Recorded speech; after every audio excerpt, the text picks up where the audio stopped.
ලෝක ජනසංඛ්‍යාවේ ගතිකත්වයට බලපාන සාධක මොනවද? ඉතින් ගතිකත්වය කියන්නේ වෙනස් වීම කියන එක.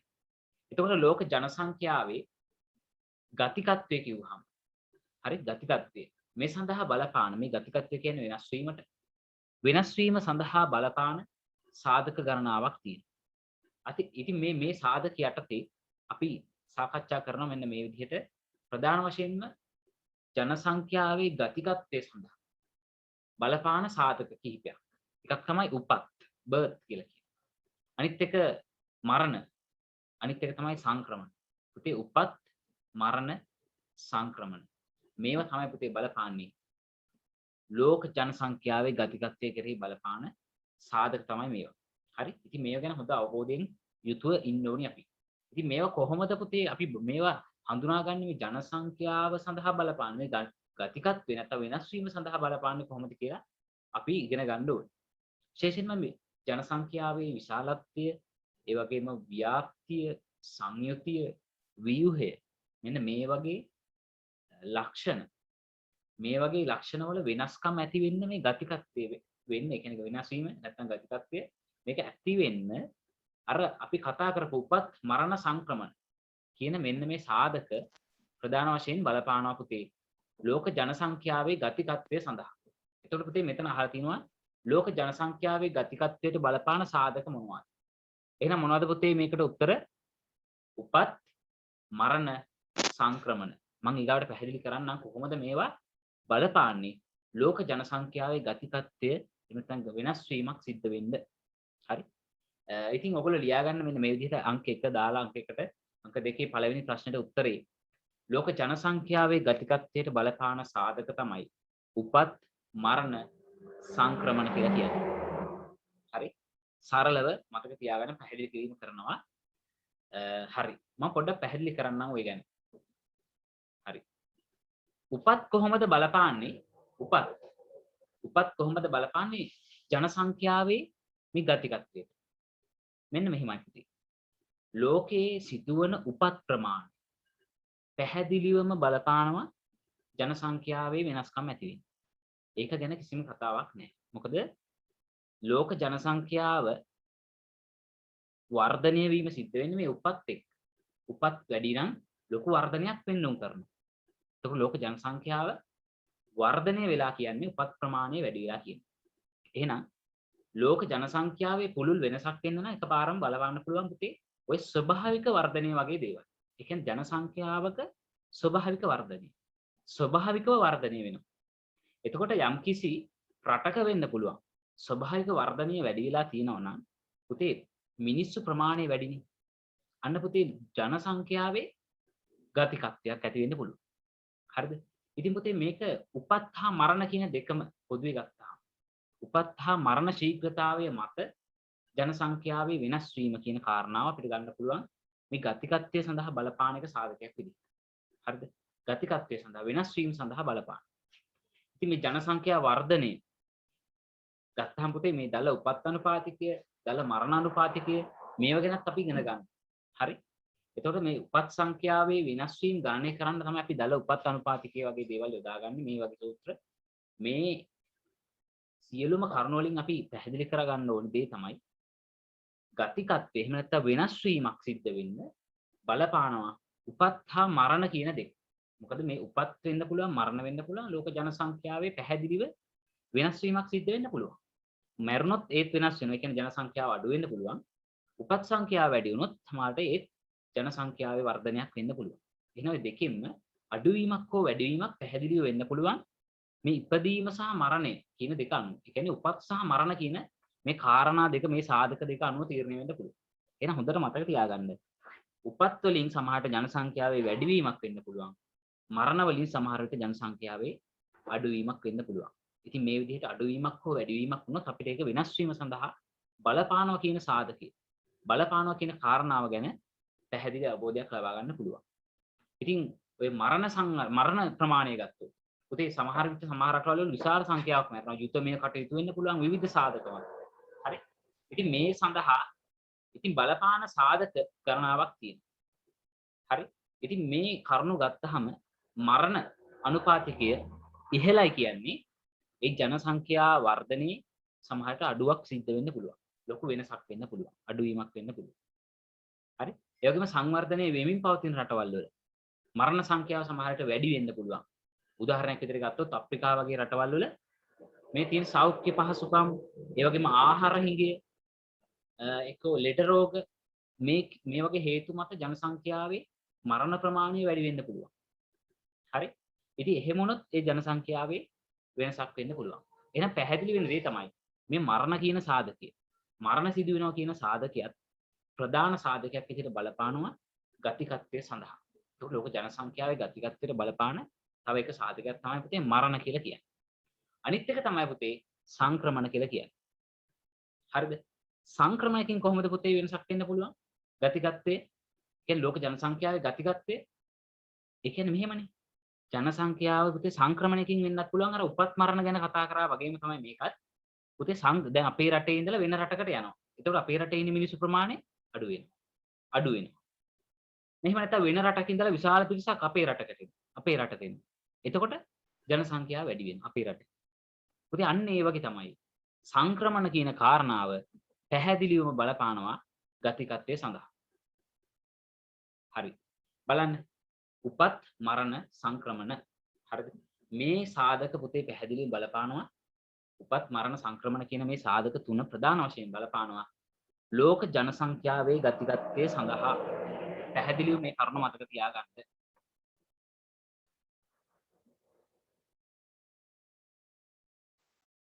right. ඊළඟ ප්‍රශ්නේ බලන්න. සංක්‍රමණයක් යනු කුමක්ද? දැන් ඔයගලන්ගේ නිකන් අර්ථකථනයක් තියනවද මේ ගැන? සංක්‍රමණ පිළිබඳව මේ තියෙන 2012 ජනසංගණන වාර්තාව. හරි? මේ වාර්තාව ගැන මම පොඩ්ඩක් ඉස්සෙල්ලා පැහැදිලි කරා පුතේ. සංක්‍රමණ ගැන. මේකේ සංක්‍රමණ ගැන විවිධාකාරයේ කරුණු දක්වලා තියෙනවා. ඒ වගේම ලංකාවේ මේ අභ්‍යන්තර සංක්‍රමණ ගැන තියෙන ඇතුළු සංක්‍රමණය, පිට සංක්‍රමණය, සුද්ධ සංක්‍රමණය මේ වගේ සංක්‍රමණ ගැන සඳහන් කරලා තියෙනවා. ඉතින් හරි මේ ගැන නෙමෙයි මම කතා කරන්න උත්සාහ කරන්නේ. මේ ජන මේ සංක්‍රමණයක් කියන එක කොහොමද පුතේ මේ බලපාන්නේ ගතිකත්වයට කියන එක මම ඉස්සෙල්ලා පොඩ්ඩක් කියලා දුන්නා. කෙටියෙන් මේ සංක්‍රමණයක් කියන්නේ මොකක්ද කියන එක. හොඳට හිතන්න මේ ගැන. සංක්‍රමණයක් කියලා කියන්නේ මොකක්ද කියන එක. ගොඩක් අමාරු නෑ මේක තේරුම් ගන්න. හරි සරල දෙයක් තියෙන්නේ. පුතේ සංක්‍රමණයක් කියලා කියන්නේ හොඳට අද මේක තේරුම් ගන්න. මේ ඔයගලන්ට මෙතනත් බලා ගන්න පුළුවන්. සංක්‍රමණයක් කියලා කියන්නේ මිනිසාගේ හරි සාමාන්‍ය පදිංචි ස්ථානයේ වෙනසක් ඇති කරන පැහැදිලිවම අන්තර් භූගෝලීය ඒකක දෙකක් අතර සිදුවන සංචලතාව. ආයි කියවන්න බලන්න මේක. පැහැදිලිව තේරුම් ගන්න මේක සංක්‍රමණයක් කියන එක. දැන් සංක්‍රමණයක් යන කුමක්ද කියලා අහලා තියෙනවා. හරි? මේකට උත්තරය ලියන්න නම් මේක ගැන හොඳ අවබෝධයකින් ඉන්න ඕනේ. බලන්න. මිනිසාගේ සාමාන්‍ය පදිංචි ස්ථානයේ වෙනසක් ඇති කරන පැහැදිලි අන්තර් භූගෝලීය ඒකක අතර සිදුවන සංචලතාව. හරිද? ඒ කියන්නේ මිනිසා ඉන්න ස්ථානයේ ඉඳලා වෙනත් ස්ථානයකට ගමන් කරනවා කියන කතාව. මේක හොඳට තේරුම් ගන්න. එහෙනම් එක ස්ථානයක ඉඳලා තව ස්ථානයකට සංචලනය වෙනවා. හරි?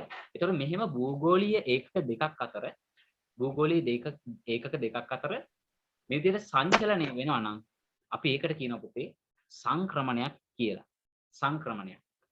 හරිද? අපි මේ පිළිබඳව පැහැදිලි අර්ථයක්, පැහැදිලි නිර්වචනයක්, පැහැදිලි විස්තරයක් මේ ගැන ලියාගමු මේ උත්තරේට. right. ලියා ගන්නකො මේ විදිහට.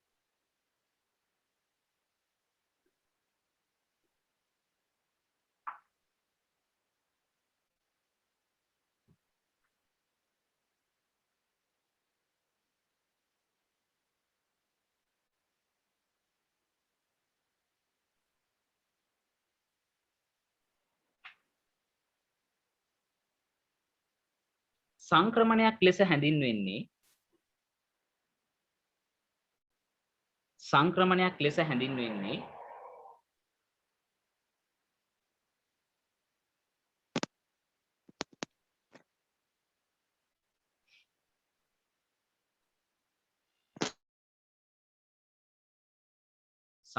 ලෙස හැඳින්වෙන්නේ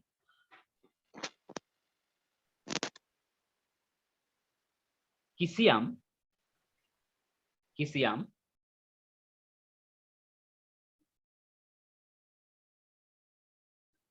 කිසියම් භූගෝලීය ඒකක දෙකක් අතර කිසියම් භූගෝලීය ඒකක දෙකක් අතර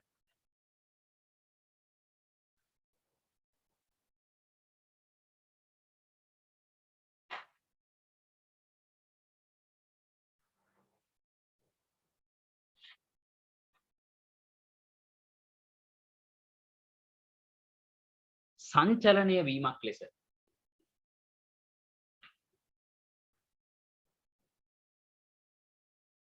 සංචලනය වීමක් ලෙස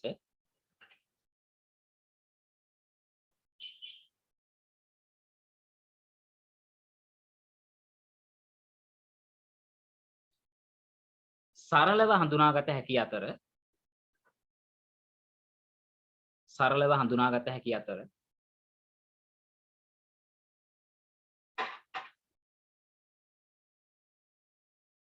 හඳුනාගත හැකි අතර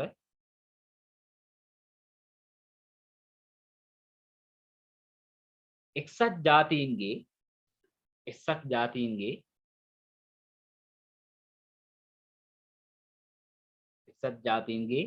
සංවිධානයේ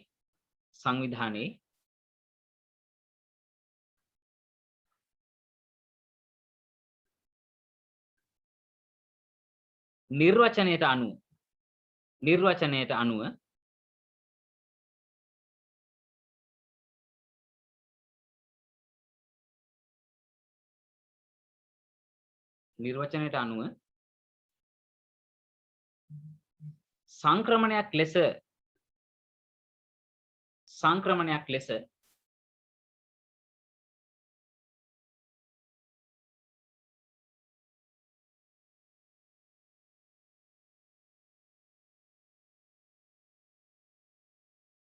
පෙන්වා දී ඇත්තේ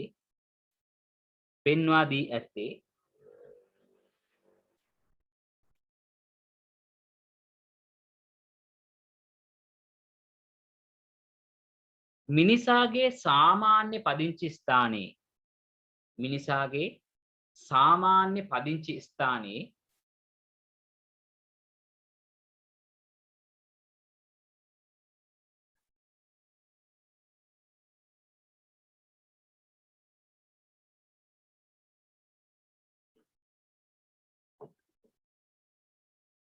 පැහැදිලි වෙනසක් ලියගන්න සාමාන්‍ය පදිංචි ස්ථානයේ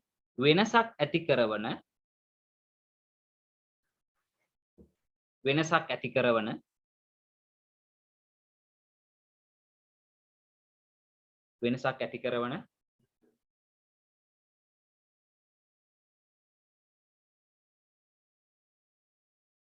භූගෝලීය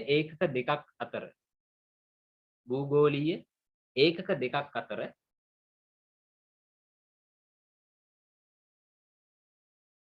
සිදුවන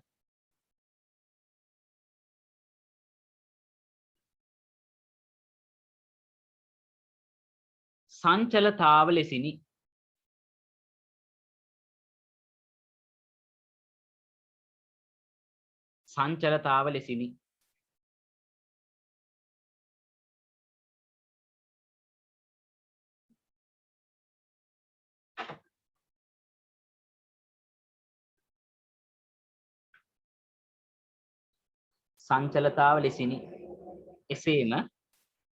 එසේම ලෝක ජනසංඛ්‍යාවේ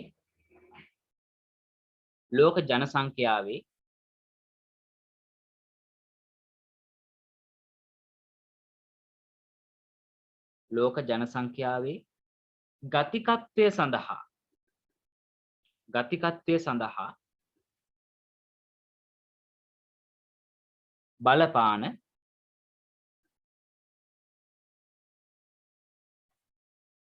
බලපාන සාධකයක් ලෙසද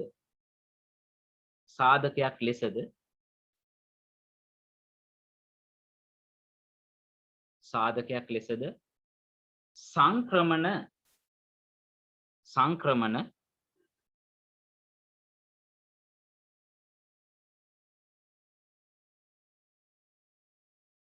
පෙන්වා දිය හැකිය.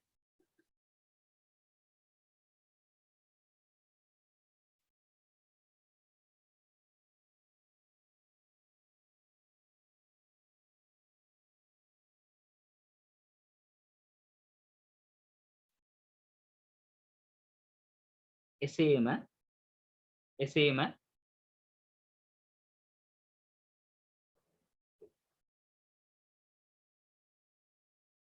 මෙම සංක්‍රමණ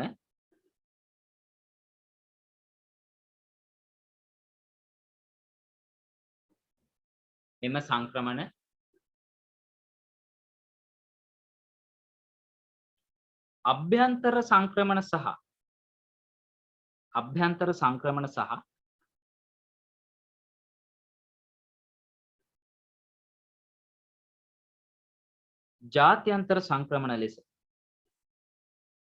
ජාත්‍යන්තර සංක්‍රමණ ලෙස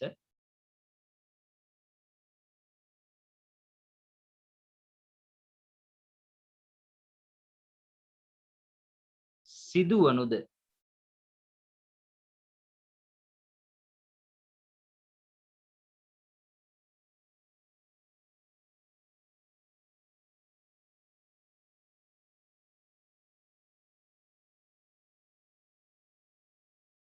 හඳුනාගත හැකිය. හරි පුතේ තුන්වෙනි ප්‍රශ්නේ බලන්න. සංක්‍රමණ වර්ග කර දක්වා ඒ පිළිබඳව කෙටියෙන් පැහැදිලි කරන්න. පුතේ සංක්‍රමණ ප්‍රධාන වශයෙන් අපිට කොටස් දෙකක් යටතේ අධ්‍යයනය කරන්න පුළුවන්. ජාත්‍යන්තර සංක්‍රමණ සහ අභ්‍යන්තර සංක්‍රමණ ආදී වශයෙන්. හරි. ජාත්‍යන්තර සංක්‍රමණ සහ අභ්‍යන්තර සංක්‍රමණ ආදී වශයෙන් වර්ග කරන්න පුළුවන්. පුතේ ජාත්‍යන්තර සංක්‍රමණයක් සහ අභ්‍යන්තර සංක්‍රමණයක් කියන එක අපි මුලින්ම හඳුනා ගමු. පුතේ අභ්‍යන්තර සංක්‍රමණයක් කියලා කියන්නේ කිසියම් රටක් තුල වෙන්න පුළුවන් භූගෝලීය එහෙම නැත්නම් මේ පරිපාලන ඒකක දෙකක් අතර වෙන්න පුළුවන්. කිසියම් සංක්‍රමණයක් සිද්ධ වෙනවා නම් පුතේ ඒක අභ්‍යන්තරික වශයෙන් සිද්ධ වෙන්නේ. ඒක අභ්‍යන්තර සංක්‍රමණය. හරිද? ඉතින් මේ අභ්‍යන්තර සංක්‍රමණ කියන්නේ බොහෝ දුරට රට තුල සිද්ධ වෙන්නේ. රට ඇතුලේ ගමනාගමනය සිද්ධ වෙනවා. හරි? ඒක සංක්‍රමණයක් වෙනවා. පරිපාලන ඒකක දෙකක් අතර වෙන්න පුළුවන්. ඉතින් මේ විදිහට ගත්තාම මේ අභ්‍යන්තර සංක්‍රමණ රට තුල සිදුවෙන. හරි මේ සංක්‍රමණ විවිධ හේතු මත විශේෂයෙන්ම මේ රැකියා කටයුතු මත අධ්‍යාපනය යටිතල පහසුකම් යොගම එක්ක කර්මාන්ත කටයුතු හරි සෞඛ්‍ය කටයුතු මේ වගේ විවිධ හේතු මත කිසියම් ස්ථානක ඉඳලා හිටපු ස්ථාන ඉඳලා තව තැනකට පදිංචිය සඳහා යන්න පුළුවන්. මේ වගේ සාධක පුතේ අභ්‍යන්තර සංක්‍රමණ සඳහා හේතු සාධක වෙනවා. ඉතින් මේක අභ්‍යන්තර සංක්‍රමණ සාමාන්‍ය රටක ජනසංඛ්‍යාව විශාලත්වය කෙරෙහි බලපාන්නේ නැහැ. ඉතින් බලන්න අභ්‍යන්තර සංක්‍රමණ කියන කාරණාව ගැන ඔයගොල්ලෝ මේ ගැන සරල අවබෝධයක තියෙන්න ඕනේ මොන හරි කරුණක් හරි දැනගෙන ඉන්න ඕනේ. නැත්නම් ඔයගලන්ට උත්තර ලියා ගන්න ගියාම අපහසුයි. හරි? ඒක අභ්‍යන්තර සංක්‍රමණ කියන්නේ රටක් තුල භූගෝලීය පරිපාලන ඒකක අතර සිදුවන සංක්‍රමණ. රටක් තුල වෙන්න පුළුවන් භූගෝලීය ඒකක දෙකක් අතර එක්ක පරිපාලන එක දෙයක් අතර වෙන්න පුළුවන් මේ අතර තියෙන මේ සිදුවන සංචලතාව. ඒක තමයි සංක්‍රමණයක් කියන්නේ අභ්‍යන්තරික වශයෙන්. ඒ වගේම තව එකක් හඳුනා ගන්න පුළුවන් ජාත්‍යන්තර සංක්‍රමණ කියන්නේ. මේක සිදු වෙන්නේ රටවල් අතර. ලෝකේ රටවල් අතර. අපේ රටේ ඉඳලා තව රටකට වෙන්න පුළුවන්. නැත්නම් වෙන රටක ඉඳලා තව රටකට වෙන්න පුළුවන්. කොහොමද රටවල් දෙකක් අතර තමයි මේ විදිහට සිද්ධ වෙන්නේ. එතකොට මේක ජාත්‍යන්තර සංක්‍රමණ විදිහට සැලකන්නේ මේක. ඒකට මේක පැහැදිලිව තේරුම් ගන්න. අභ්‍යන්තරික ඒවා රට තුල වෙනවා. ජාත්‍යන්තර ඒවා රටවල් ලෝකේ රටවල් තුල. රටින් රටක රටවල් දෙකක් අතර වෙන්න පුළුවන්. ඉතින් මේවා තමයි ජාත්‍යන්තර සංක්‍රමණ කියන්නේ. හරි? ඒවා හොඳට පැහැදිලිව තේරුම් ගන්න. ඒක ජාත්‍යන්තර සංක්‍රමණ ඇති වෙන්නත් හේතු සාධක තියෙනවා. හරි? එක්ක රැකියා කටයුත්තක් වෙන්න පුළුවන්. එක්ක පුතේ යුද්ධමය කටයුත්තක් හින්දා නැත්නම් දේශපාලන අස්ථාවරතාවයක් හින්දා ඒ රටෙන් වෙන රටකට යන්න පුළුවන්. හරි අර ඇෆ්ගනිස්තානේ ගියා වගේ කො මිනිස්සුන්ට මොකක් හරි ගැටලුවක් මතුවෙලා ඒ රටින් වෙන රටකට යන්න. පදිංචි ඇතෑරලා. අධ්‍යාපන කටයුතු වෙන්න පුළුවන්. ඉතින් මේ විදිහට එක රටක ඉඳලා තව රටකට යනවා නම් එතනදී ජාත්‍යන්තර සංක්‍රමණයක් විදිහටයි සැලකන්නේ. එහෙනම් අපේ මේ විදිහට කතා කරන මේ මාතෘකාව සංක්‍රමණ මාතෘකාව යටතේ ගත්තාම මේ යටතේ අපි ඉගෙන ගත්තා සංක්‍රමණ ප්‍රධාන වශයෙන් වර්ග දෙකයි ජාත්‍යන්තර සහ අභ්‍යන්තරික සංක්‍රමණ වශයෙන්. හරි? අපි මේ පිළිබඳවත් කරුණු ලියා ගමු. ලියා ගන්න පුතේ ජනසංඛ්‍යා මේ සංක්‍රමණ වර්ග කරන්න කියලා තියෙනවා. ඒකට වර්ග කරපුවම කොහොමද එන්නේ අපිට? ප්‍රධාන වශයෙන් වර්ග කරන්න පුළුවන් කොටස් දෙකකට ජාත්‍යන්තර සංක්‍රමණ සහ අභ්‍යන්තරික සංක්‍රමණ කියලා. ලියා ගන්න මේ විදිහට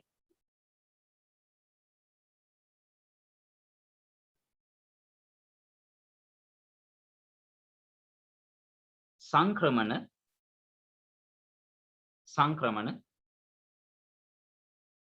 සිදුවන ආකාරය අනුව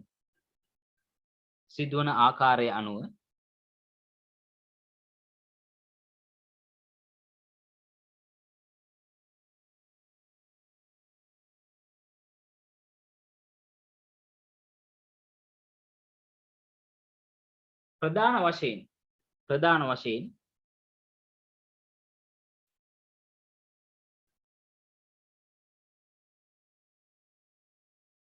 වර්ග දෙකක් හඳුනාගත හැකිය. වර්ග දෙකක් හඳුනාගත හැකිය.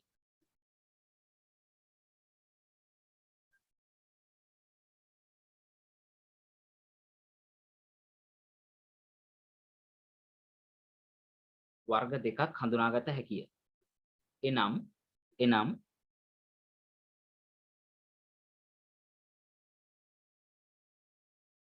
අභ්‍යන්තරික වශයෙන් සිදුවන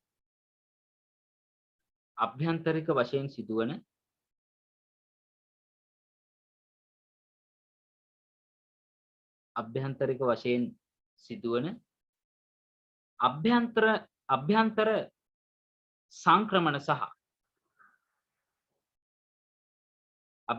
සංක්‍රමණ සහ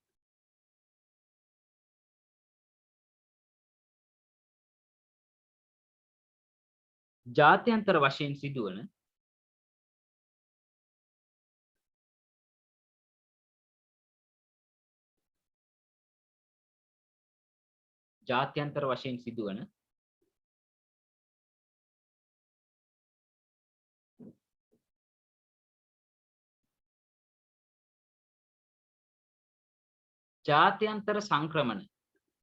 ජාත්‍යන්තර සංක්‍රමණ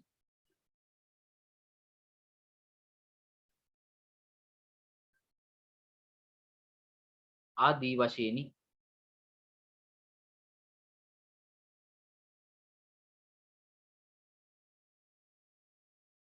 ඒ අනුව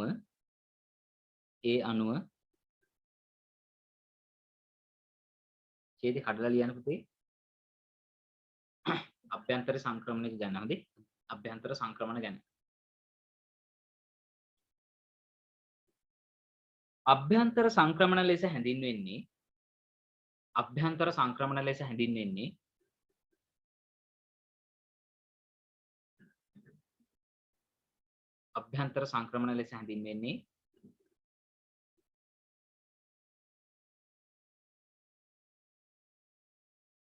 කිසියම් රටක් තුල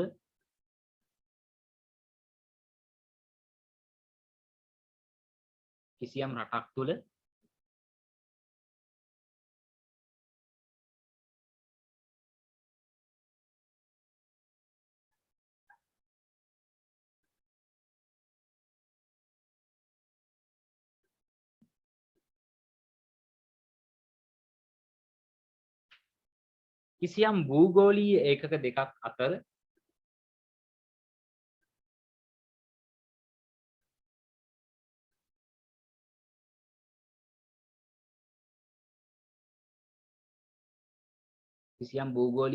දෙකක් අතර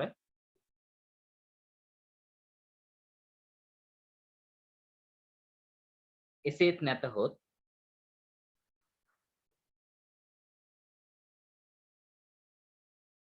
නැතහොත්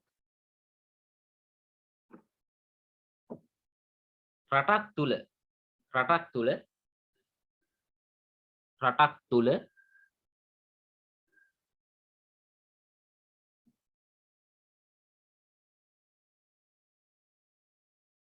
පරිපාලනමය ඒකක දෙකක් අතර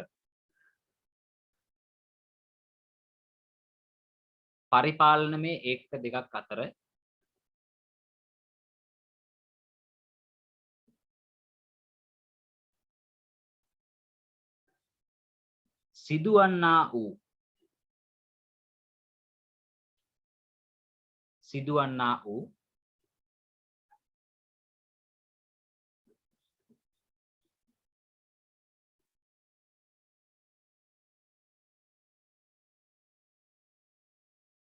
සංචලතාවයන්ය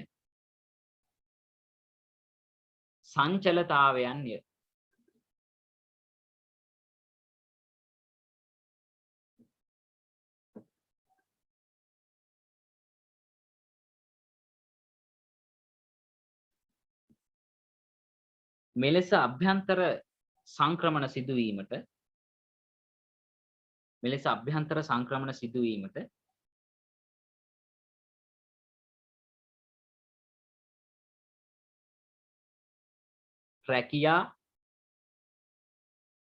රැකියා කටයුතු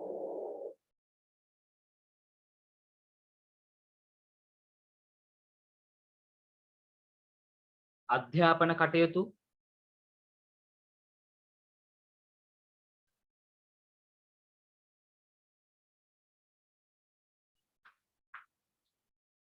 සෞඛ්‍ය කටයුතු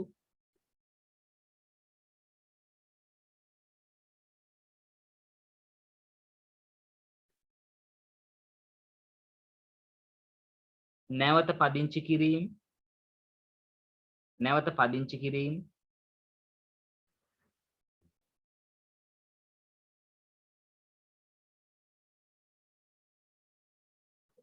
වැනි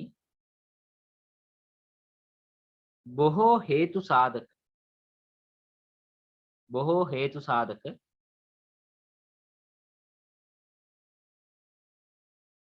ඉවහල් වේ.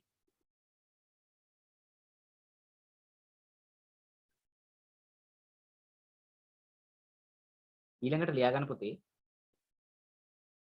ජාත්‍යන්තර සංක්‍රමණ මේ පිළිබඳව ලියා ගමු.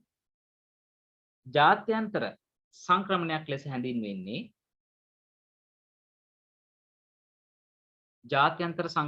හැඳින්වෙන්නේ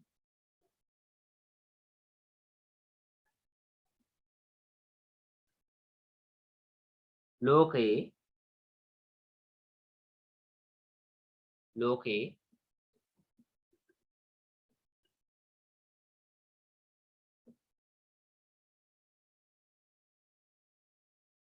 රටවල් අතර සිදුවන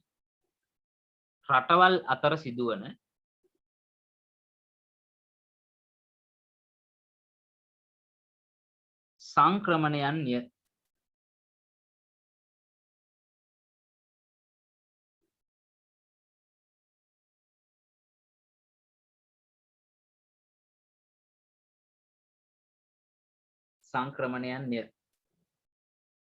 මේ සඳහාද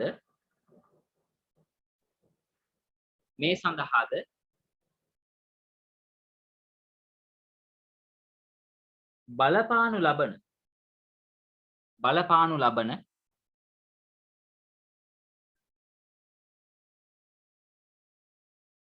හේතු සාධක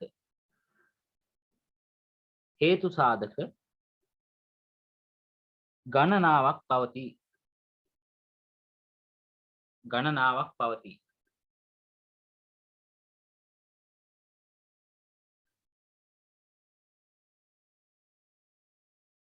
එනම් දේශපාලන අස්ථාවරතාවයන්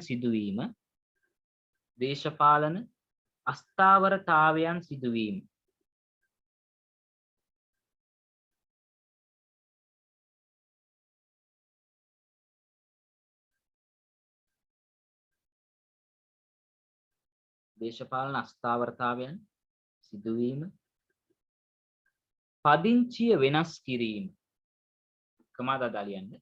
පදිංචිය වෙනස් කිරීම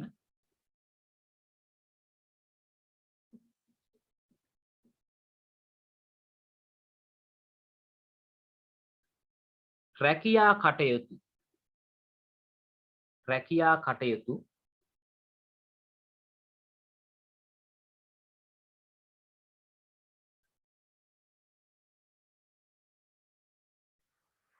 අධ්‍යාපන කටයුතු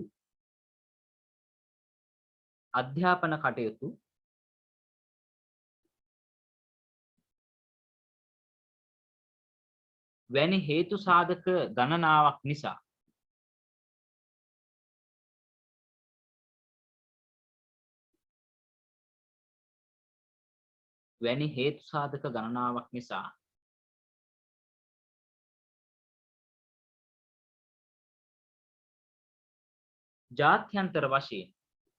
ජාත්‍යන්තර වශයෙන්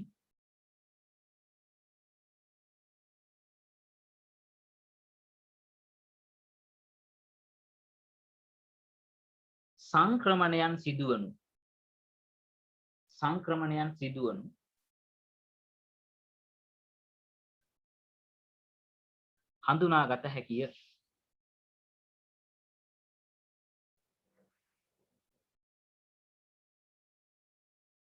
හඳුනාගත හැකිය. ඊළඟට හතරවෙනි ප්‍රශ්නේ සංක්‍රමණ සඳහා බලපාන හේතු සාධක මොනවාදයි කෙටියෙන් පැහැදිලි කරන්න. ඔකේ සංක්‍රමණ සඳහා මොනවද බලපාන හේතු සාධක? ඔයගොල්ලෝ සාමාන්‍යයෙන් මේ වෙද්දි මේ ගැන තරමක් මේ ගැන අවබෝධයක් තියෙන ළමයි. හරි. ඉතින් මම තව පැහැදිලි කර දෙන්න. පුතේ සංක්‍රමණයක් ඇති වෙන්න මොනවද බලපාන හේතු සාධක? හරි. සංක්‍රමණයක් ඇති වෙන්න බලපාන හේතු සාධක ගත්තාම ප්‍රධාන වශයෙන් සාධක දෙකක් අපිට කතා කරන්න පුළුවන්. එකක් තමයි පුතේ push factor, අනිත් එක pull factor. ඒ කියන්නේ තල්ලු කිරීමේ සාධක සහ ඇද ගැනීමේ සාධක. මොනවද? තල්ලු කිරීමේ සාධක සහ ඇද ගැනීමේ සාධක. හරි. මේ ගැන තමයි අපි පැහැදිලි කරන්න යන්නේ. පුතේ තල්ලු කිරීමේ සාධක. ඊට පස්සේ ඇද ගැනීමේ සාධක. හොඳට හිතන්න මේ කරුණු ගැන. එන සංක්‍රමණයක් ඇති වෙන්න බලපාන හේතු කිව්වේ ගමන් මේව මතක් වෙන්න ඕන. ඒකයි වැදගත්. මොකද මේව මතක් වෙන්න ඕන. මේ කරුණ මතක් වෙන්න ඕන. මෙහෙම තල්ලු කිරීමේ සාධක, ඇද ගැනීමේ සාධක කියලා මෙහෙම සාධක දෙකක් කතා කරා කියන වලට මතක් වෙන්න ඕන. එහෙනම් මේව හොඳට ඔළුවේ තියාගන්න, මේව මතක තියාගන්න උත්සාහ කරන්න විතරම සංක්‍රමණ සඳහා බලපාන හේතු කිව්වහම තල්ලු කිරීමේ සාධක ගැනත්, ඇද ගැනීමේ සාධක ගැනත් ඔයගලන්ට පැහැදිලිව මෙහිදී සඳහන් කරන්න අවශ්‍යයි. ඉතින් මේවා හොඳට අවබෝධයෙන් යුතුව තේරුම් ගත්තොත් ඔයගලන්ට බැරි නෑ මේ වගේ ප්‍රශ්නකට උත්තරයක් ලියා ගන්න තනියෙන්. හරි. ඉතින් පුතේ බලන්නකෝ.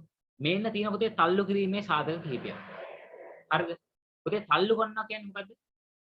අපි එක තැනක ඉඳලා තව තැනකට යවනවා. එහෙනම් පුතේ මේක මේ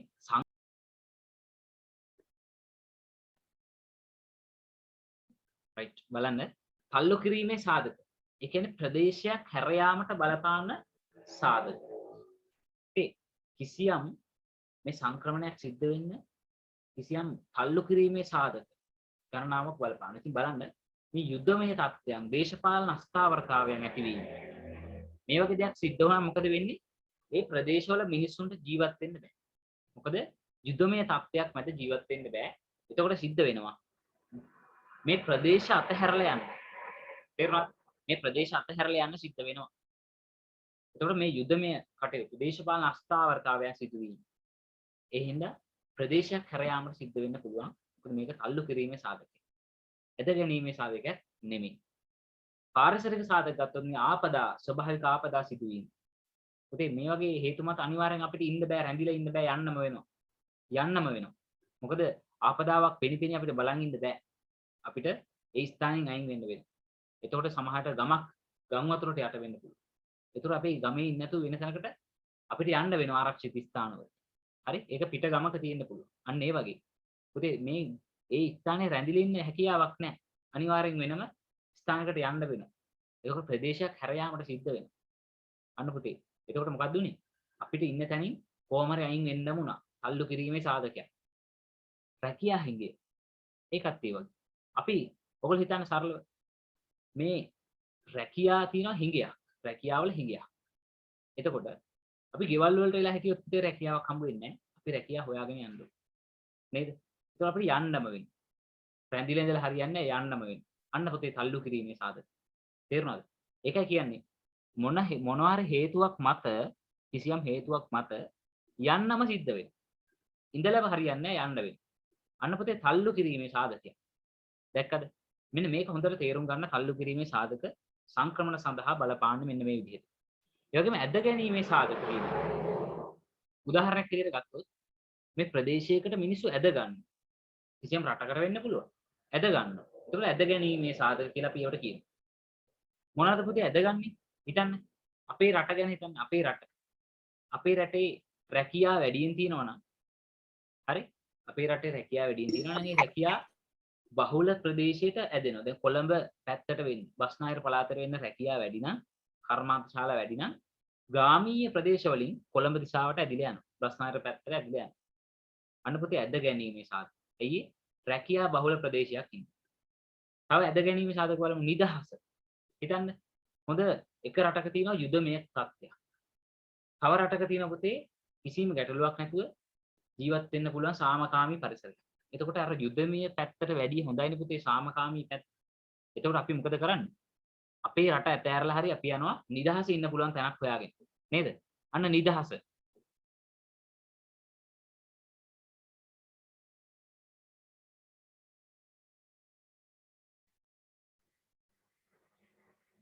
හරි. ඔව්. තව බලන්නකෝ. යටිතල පහසුකම්. ඒකත් ඒ වගේ. ඇයි ඒ? පුතේ හිතන්නකෝ. අපි කැමති නැද්ද පහසුවෙන් ජීවත් වෙන්න? අපි කැමති නැද්ද? අපි කැමති. අපි කැමති හොඳට පහසුකම් තියෙන ප්‍රදේශයක ජීවත් වෙන්න. එතකොට අපි කැමති හොඳට මේ පහසුකම් සහිත ස්ථානයකට යන්න. හරි? නිකන් දුක් විඳිනවට වැඩිය හොඳයිනේ. නේද? පහසුකම් තියෙන ස්ථානයකට යන්න. එතකොට මේ යටිතල පහසුකම් කිව්වම විදුලිය, ජලය, හරි? මේ සියලුම දේවල්. ඒ වගේම අපිට මේ ආර්ථික ගැටලු නැතුව මේ පහසුවෙන් රැකියාව තියෙන ප්‍රදේශ වලට යන්න, ඒ වගේම ගමන් මාර්ග මේවා පැහැදිලිව අපිට මේ පහසුකම් සහිතව තියෙනවා නම්, ඒ වගේම පහසුව වැඩි නම්, යටිතල පහසුකම් ප්‍රමාණවත් තියෙනවා නම්, ඉතින් අපිට හොඳයි මේ වගේ පරිසරයක ජීවත් වෙන එක. ඒ හින්දා අපි මොකද කරන්නේ? මේ වගේ පැති වලට ඇදිලා යන්න. හරි? එහෙනම් මිනිස්සු හොයාගෙන යන්නේ පුතේ මේ සැප. ඒකයි කියන්නේ. යටිතල පහසුකම් දියුණුව. හරි? එහෙනම් පහසුකම තමයි බලන්නේ. ඒ මත තමයි මේ සාධකය තීරණය වෙන්නේ. එතකොට වෙන රටක පහසුකම් උදාහරණයක් සිංගප්පූරුව කියන්නේ. සිංගප්පූරුවේ තියෙන පහසුකම් ගත්තාම පුතේ අපේ රටේද ජීවත් වෙන්න කැමති සිංගප්පූරුවේද කියලා ඇහුවොත් එහෙනම් සමහර ළමයි කියනවා සිංගප්පූරුවේ කියලා. ඇයි ඒ? අර හේතු තමයි. ඒගොල්ලෝ දියුණුව. හරි? එතරම් දියුණු මට්ටමක ඉන්නවා. 100% නාගරිකකරණය. හරි? ඉතින් මේම ගත්තාම ඒගොල්ලෝ පහසුකම් අතින් දියුණු මට්ටමක ඉන්න හින්දා කැමති මේ පැත්තේ ගිහිල්ලා ඉන්න. මේ පැත්තට ඒ කියන්නේ මේ රටවල් වල සංචාරය කරන්න එහෙම කැමති. හරිද? පුතේ එතකොට මොකද්ද හේතු සාධක? අර පහසුකම් වැඩි. පහසුකම් වැඩි. හරි? ඉතින් මේක අපිට අපේ රට තුල උනත් බලන්න පුළුවන්. අපේ රටේ උනත් පහසුකම් වැඩි පැත්තට තමයි මිනිස්සු බහුලව දෙන්නේ. හරි? යටිතල පහසුකම් කියන සාධකය ප්‍රධාන වශයෙන් බලපානවා. මොකද ග්‍රාමීය පැත්තක් ගත්තොත්, ග්‍රාමීය ප්‍රදේශ ගත්තොත්, ඒ ග්‍රාමීය ප්‍රදේශ වලින් ගොඩාක් අය නගරික ප්‍රදේශ වලට එන්න කැමති. නගර වලට ඇවිල්ලා පදිංචි වෙන්න කැමති. ඇයි ඒ? මේ යටිතල පහසුකම් හින්දා. තව එකක් තමයි හිතකර දේශගුණය කියන්නේ. ඒකත් ඇද ගැනීමේ සාධකය. ඉතින් හිතකර දේශගුණයක් පවතිනවා නම් අපිට ඒකත් වාසි. හරිද? හිතකර. මොකද සමහර ප්‍රදේශවල පුතේ ගැටලු සහගත. නිතරම වර්ෂාව හින්දා ගම් වතුර තත්ත්වයන් ඇති වෙනවා. එහෙම දේවල් තියෙනවා. සමහර පැති තියෙනවා නිතරම වේලෙනවා කාන්තාර ප්‍රදේශ වෙන්න පුළුවන්. හරි? ඉතින් මේවා ඉන්නවට වැඩිය හොඳයි පහසුකම් බල මේ කියන්නේ දේශගුණික වශයෙන් තියෙන ස්වභාවයන් බලලා ජීවත් වෙන්න පුළුවන් පරිසරයක් කරහා යන එක හොඳයි. හරි?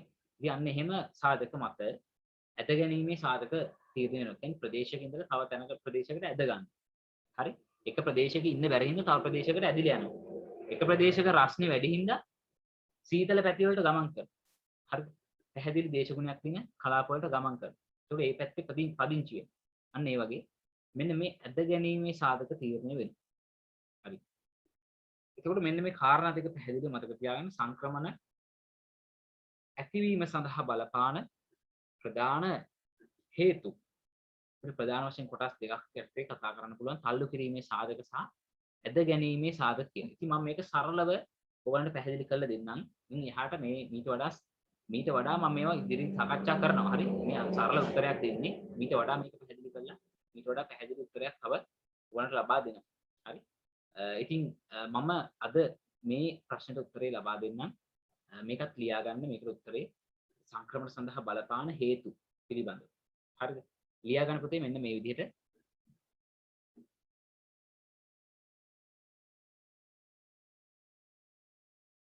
සංක්‍රමණ ඇතිවීම සඳහා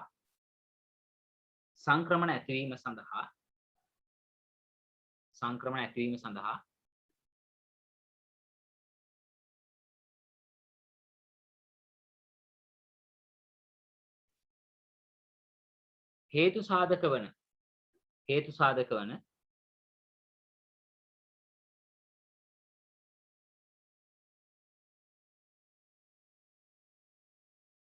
කරුණු ගණනාවක් කරුණු ගණනාවක්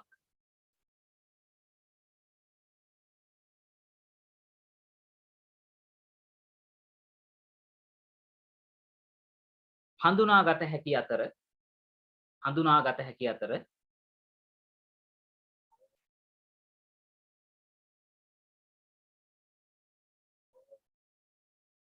හඳුනාගත හැකි අතර සංක්‍රමණ සඳහා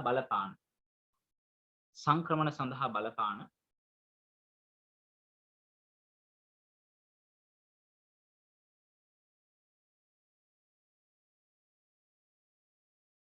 හේතු සාධක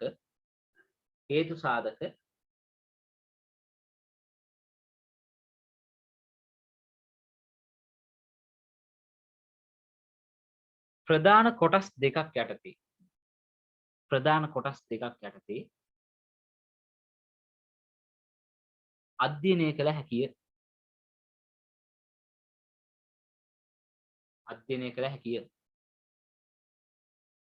එනම්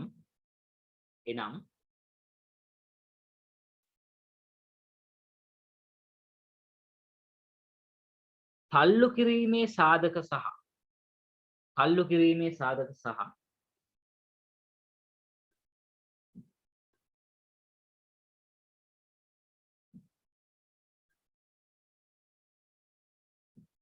කිරීමේ සාධක සහ ඇද ගැනීමේ සාධක ආදී වශයෙනි.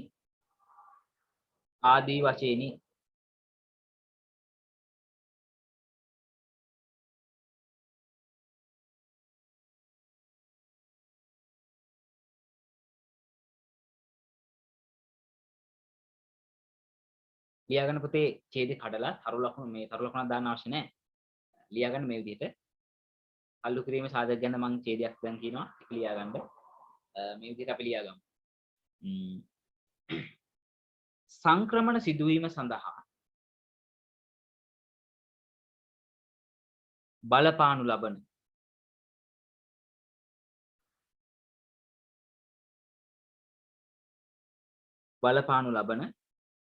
ප්‍රධාන සාධකයක් ලෙස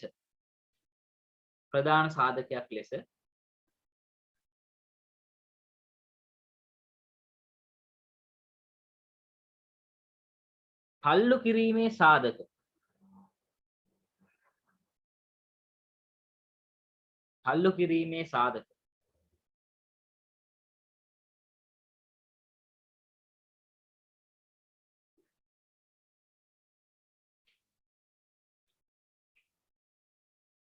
හඳුනාගත හැකිය.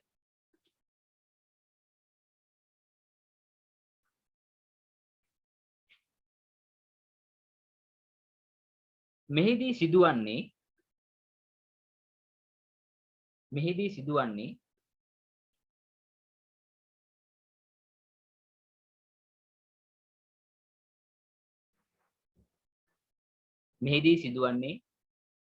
යම්කිසි හේතු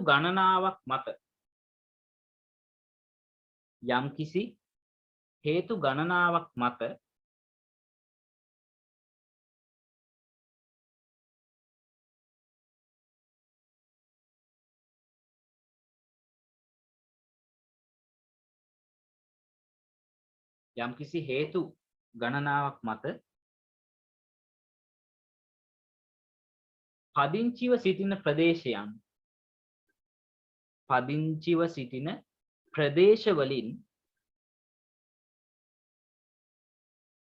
පදිංචිව සිටින ප්‍රදේශවලින්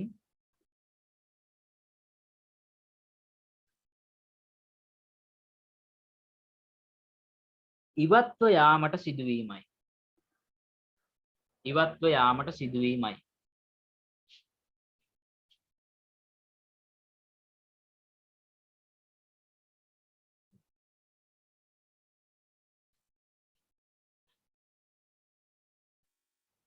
ඒ අනුව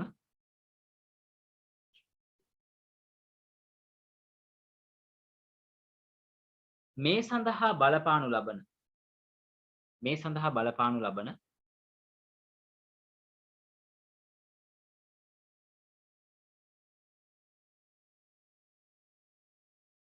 සාධක ගණනාවක්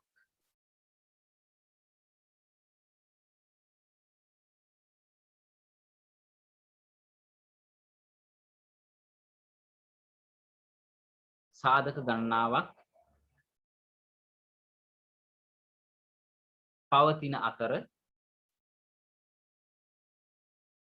පවතින අතර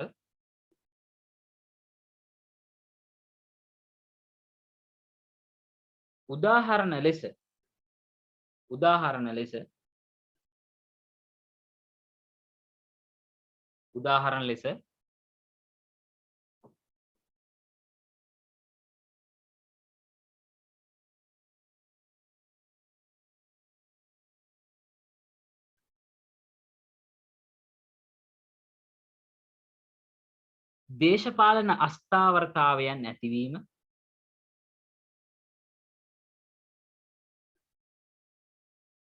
දේශපාලන අස්ථාවරතාවයන් ඇතිවීම සහ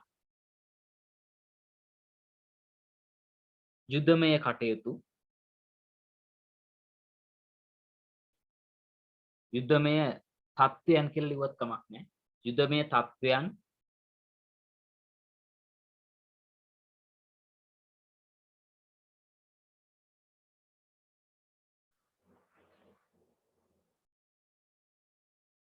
කමාවක් දාන්න. ආපදාවන් වලට ගොදුරු වීම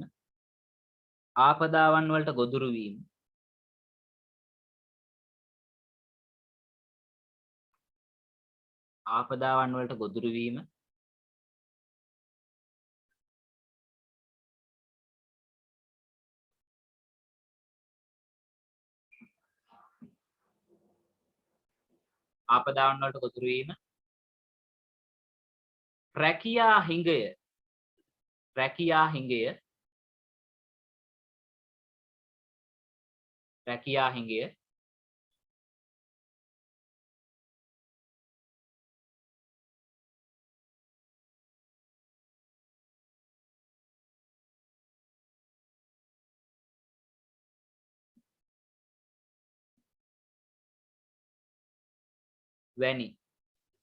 වැනි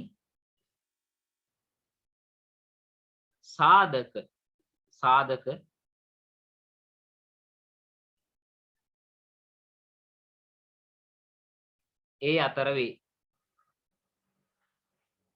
ඒ අතර ප්‍රධාන වේ.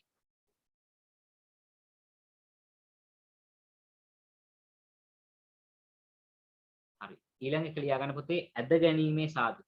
ඒ ගැන ඡේදයක් කියනවා මම ඒක ලියා ගන්න. මෙන්න මේ විදිහට ලියා ගමු අපි මේක මේ ඇද ගැනීමේ සාධක පිළිබඳව. ලියා ගන්න පුතේ. එසේම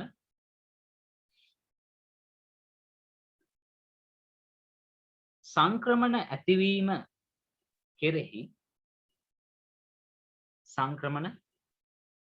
ඇතිවීම කෙරෙහි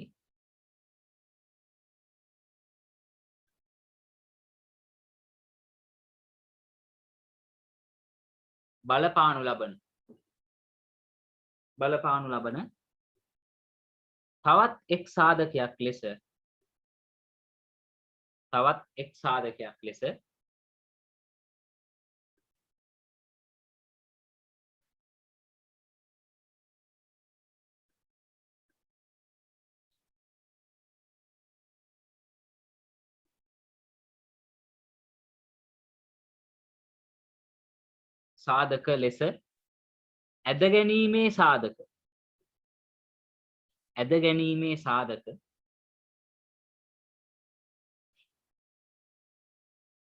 ඇදගැනීමේ සාධක පෙන්වා දිය හැකිය.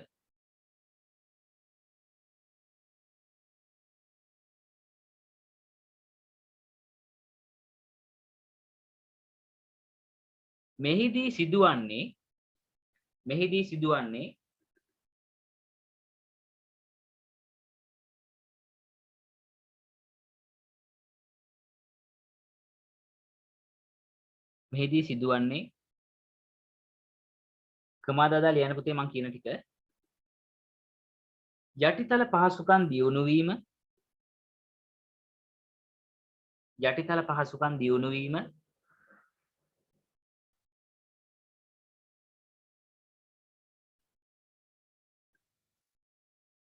යටිතල පහසුකම් දියුණු වීම රැකියා සුලභ වීම රැකියා සුලභ වීම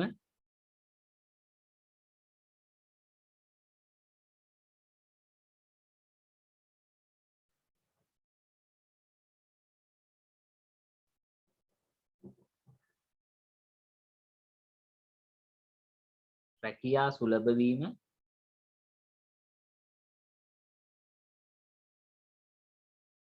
කමාවක් දාන්න නිදහස් නිදහස්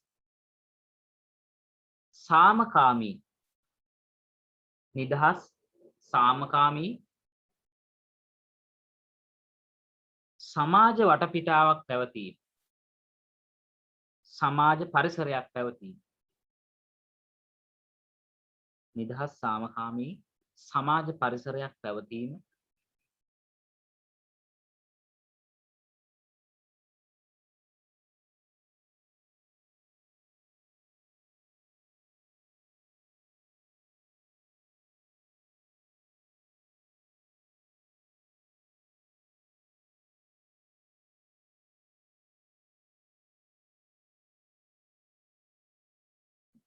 සංවර්ධිත ප්‍රදේශ වීම සංවර්ධිත ප්‍රදේශයන් වීම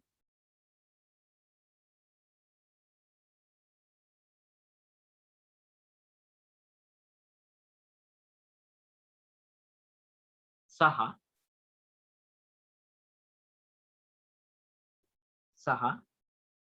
යටිතල පහසුකම් ආදිය දියුණු වීම නිසා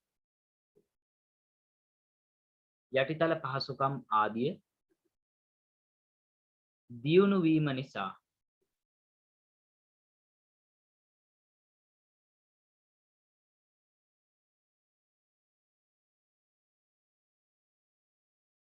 දියුණු වීම නිසා මෙවැනි හේතුන් මත මෙවැනි හේතුන් මත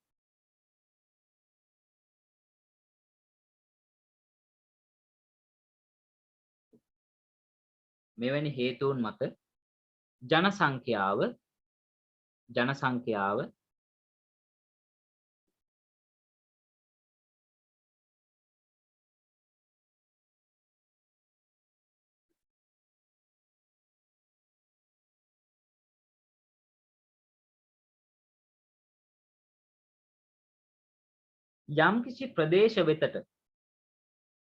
යම්කිසි ප්‍රදේශ වෙතට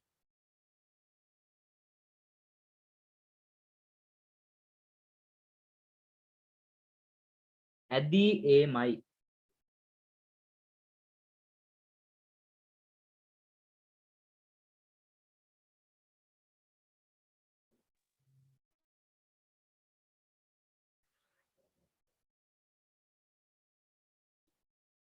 ඇදී ඒමයි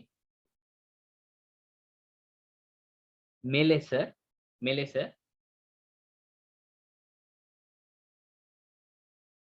හේතු සාධක ගණනාවක්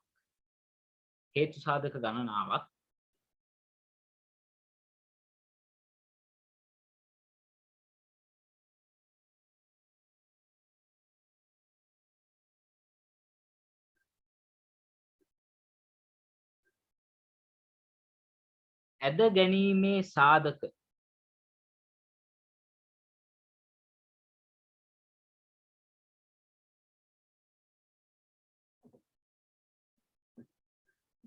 ලෙස